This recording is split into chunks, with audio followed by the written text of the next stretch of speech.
Tá bom? 3 conselhos para se ler muito melhor, conselhos que eu descobri lendo, que me ajudam muito. O primeiro deles é sempre relembrar o primeiro olhar. O que isso significa? No correr da leitura, quando o livro já estiver maçante, cansativo, retomar qual foi aquele motivo que nos fez querer lê-lo no começo. Isso é, qual era a admiração que nós sentíamos por aquela história ou aquele tema antes dele nos cansar. Isso é, com que espírito nós começamos a leitura. Né? Porque frequentemente ali vai haver uma fonte de vida e de animação que vai nos dar alento nos momentos de cansaço. Né? Por exemplo, se nós estamos lendo um livro como Os Irmãos Karamazov, de Dostoiévski, né? E no correr da leitura você está cansado, você volta para o início e você se lembra que, caramba, eu comecei a ler esse livro porque me disseram que o Dostoiévski tinha temas muito existenciais, que ele realmente tocava sem pessimismo, mas com muito realismo, nos problemas mais íntimos do homem. E isso é que me animou na leitura. E de fato, agora eu estou lembrando que eu realmente li coisas assim no correr do livro. E essa inspiração inicial dá força para continuar a leitura. Né? Esse relembrar o primeiro amor, a primeira paixão, dá força para continuar. Em segundo lugar, experimentar antes de comer. O que isso significa? É que ninguém, quando tem um prato que nunca viu antes diante de si, já pede muito daquilo. Pelo contrário, você primeiro come um pouquinho, experimenta, come um pouquinho, experimenta mais um pouco e vai vendo se ele faz bem ou não para ti, se você gosta ou não dele. Ninguém, vendo um sapato que nunca antes tinha visto diante de si, já o compra e já o usa todos os dias.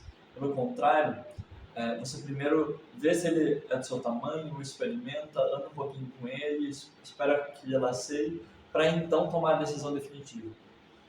E olha, cada livro, por menor que seja, é um pequeno projeto. Né?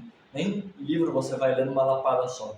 Pelo menos não livros medianos. Ou se o fizer, vai demandar muito trabalho de um jeito ou de outro. Basta você pegar um livro de 150 páginas, que seja um livro mediano, traço pequeno, ainda não sequer chegou a ser grande, e procure o audiobook dele. Certamente o audiobook não vai ter menos de 5 horas. Né? De tal forma que, mesmo o menor dos livros, é um pequeno projeto. E que, portanto, a gente não pode entrar de cabeça. Mas não é nenhum mal você pegar, em vez de fazer o propósito de lê-lo todo inteiro, fazer o propósito de primeiro ler as 10 páginas iniciais, depois mais 10 páginas, depois talvez ir até a página 30, mas nunca tudo de uma vez. Né? Para que nessas pequenas amostras você o possa degustar e veja se, para além dele te agradar ou não, se ele faz sentido ou não em relação àquela impressão inicial que você tinha. Você não se decide por um livro por aquilo que você vê na capa, mas por aqueles primeiros sabores que ele te deu, aquelas primeiras impressões. E evidente, em algum momento toma a decisão mesmo de ler até o final, mas apenas depois de uma primeira experimentação, né? Feita em liberdade e fluindo bem o sabor de cada palavra. Né?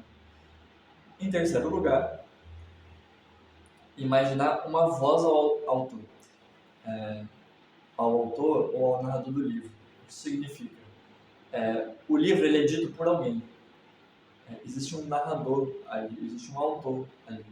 As personagens do livro, quando tem falas, também tem uma voz específica. Né? O exercício é justamente esse, de você imaginar o livro como se fosse uma coisa contada para você e não lida por você. Que o autor estivesse contando isso para ti, que os personagens estivessem falando realmente diante de si, mas imaginar a voz de cada um com o máximo de realismo, escolhendo a textura mais perfeita, a entonação mais perfeita, as pausas, as velocidades mais adequadas, as entonações de cada trecho. Se é um trecho de alegria, colocar alegria na voz. Se é de tristeza, colocar tristeza.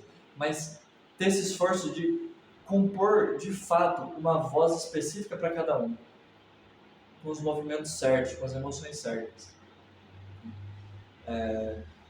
E por que isso é muito útil?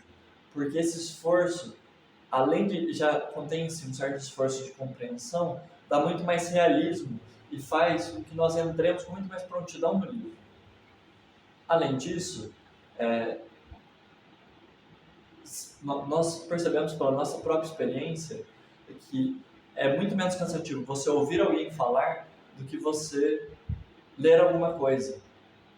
E imaginar o livro como fala ajuda a abater esse cansaço e a você transportar uma arte que é por si mesma mais cansativa para uma arte que por si mesma é mais suave, mais natural.